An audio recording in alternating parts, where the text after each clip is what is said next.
Sculpt ചെയ്യാൻ ഉപയോഗിക്കുന്ന വേറൊരു മെത്തേഡാണ് സി സ്പിയർ എന്ന് പറഞ്ഞ സി സ്പിയറിൻ്റെ മെത്തേഡുണ്ട്. സി സ്പിയർ എന്ന ഓപ്ഷൻ കണ്ടു. നമ്മളിത് പ്രിമിറ്റീവ് സി സ്പിയർ എന്നൊരു ഓപ്ഷൻ ജസ്റ്റ് ക്ലിക്ക് ചെയ്യുക. ക്ലിക്ക് ചെയ്ത് ഡ്രാഗ് ചെയ്യുമ്പോൾ ഒരിത് വന്നു. അപ്പോൾ നമ്മൾ ക്ലിക്ക് ചെയ്ത് ഡ്രാഗ് ചെയ്താൽ പ്രിമിറ്റീവ്സ് ഇതാകുമ്പോൾ ഫസ്റ്റ് എഡിറ്റ് മോഡിൽ ക്ലിക്ക് ചെയ്യുക. ഇവിടെ എഡിറ്റ് ക്ലിക്ക് ചെയ്യുക. ഇനി നമുക്ക് റൊട്ടേറ്റ് ചെയ്യാം, സംബന്ധം പോലെ ചെയ്യാം.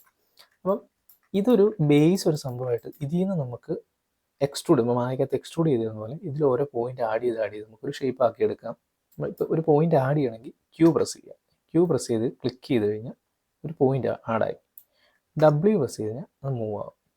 ഇപ്പോൾ എനിക്കിതിന് ഇടയ്ക്കൊരു പോയിന്റ് ആഡ് ചെയ്യണമെങ്കിൽ ക്യൂ, അത് ഡ്രോ മോഡ് എനേബിൾ ആവും. 6 പ്രസ് ചെയ്താൽ അത് റൊട്ടേറ്റ് ആവും. കണ്ടോ, റൊട്ടേറ്റ് ആവുന്നുണ്ടോ? അപ്പോൾ ഞാൻ ഇതും സെലക്ട് ചെയ്ത് ഇത് ഇവിടുന്ന് റൊട്ടേറ്റ് ചെയ്യുകയാണെങ്കിൽ കണ്ടോ, തൽക്കാലം നമുക്ക് ഇത് വെച്ചൊരു ജസ്റ്റ് ഷേപ്പ് ഉണ്ടാക്കിയിട്ട് ഞാൻ എൻ്റെ ജസ്റ്റ് വർക്ക് ഫ്ലോ കാണിച്ചു തരാം.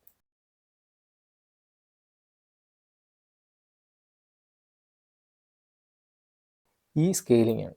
ഈ പ്രസ് ചെയ്ത് കഴിഞ്ഞാൽ സ്കെയിലാവും. ഡബ്ല്യു മൂവ്, ഈ scale R rotate, W E R ഓർത്ത് വെച്ചാൽ ക്യൂ എന്നുള്ളത് ക്രിയേറ്റ്. ഓക്കെ, ഇപ്പോൾ ഇതൊരു ഷേപ്പ് ആയിട്ടുണ്ട്. ഇപ്പോൾ ഇങ്ങനെ കണ്ടിട്ട് കാര്യമില്ല, നമുക്കൊരു മെഷ് പോലെ കാണണ്ടേ.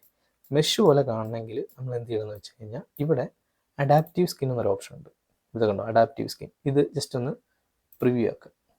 കണ്ടോ, അപ്പോൾ നമ്മൾ ചെയ്ത സംഭവം ഒരു മെഷ് രൂപത്തിൽ കിട്ടിയിട്ടുണ്ട്. കണ്ടില്ലേ? ഇതിന് ഷോർട്ട് കീ ആണ് എ പ്രസ് ചെയ്യുക. എ പ്രസ് ചെയ്ത് കഴിഞ്ഞാൽ കണ്ടോ. അപ്പം ഇതിൽ തന്നെ ഓപ്ഷൻ അതിൻ്റെ ഡൈനാമിഷൻ്റെ റെസൊല്യൂഷൻ കൊടുത്തിട്ടുണ്ട്. ഇപ്പം ഞാൻ റെസൊല്യൂഷൻ ഒരു 64 ആക്കി. എന്നിട്ട് പ്രിവ്യൂ എടുത്തൊന്നും കൊടുത്തു കഴിഞ്ഞാൽ കണ്ടോ, കുറച്ചുകൂടെ കുറഞ്ഞ അതിൻ്റെ ഇത് വാല്യൂ. ഓക്കെ, ഇങ്ങനെ സംഭവം സെറ്റ് ചെയ്തു. എനിക്കിപ്പോൾ ഇത് ഓക്കെ ആണെന്നുണ്ടെങ്കിൽ എ പ്രസ് ചെയ്യാം. ഞാൻ ഡിവിഷൻ എന്ന് മാത്രം എ പ്രസ് ചെയ്യാം. എ പ്രസ് ചെയ്ത് കഴിഞ്ഞ് പിന്നെ നമ്മൾ എന്ത് ചെയ്യുക വെച്ച് കഴിഞ്ഞാൽ ആദ്യം നമ്മൾ പ്രിമിറ്റീവ്സ് ഒക്കെ ആഡ് ചെയ്ത പോലെ മേക്ക് പോളിമെഷ് കൊടുക്കുക. പിന്നെ എ പ്രസ് ചെയ്ത് കഴിഞ്ഞാൽ വർക്ക് ആകത്തില്ല, കാരണം അത് കൺവേർട്ടായി മേക്ക് പോളിമെഷ് ആയിട്ട് മാറി. ഇത് ക്യാരക്ടറൊക്കെ ചെയ്യാൻ ഒരുപാട് നല്ലതാണ്. ബേസിക് ഫോമിൽ നിന്ന് സ്കൾപ്റ്റ് എടുക്കാനൊക്കെ യൂസ് ചെയ്യുന്ന സീറിയം മെഷ് കൊടുത്തില്ലേ, ജസ്റ്റ് ക്ലിക്ക് ചെയ്ത് കഴിഞ്ഞാൽ ഒരു വാല്യൂ കുറച്ച് 5 എന്നുള്ളൊരു 1 ആക്കിയിട്ട് കൊടുക്കുവാണെങ്കിൽ സി സ്പിയർ എന്നുള്ള വേറൊരു സ്കൾപ്റ്റ് ചെയ്യുന്ന മെത്തേഡ്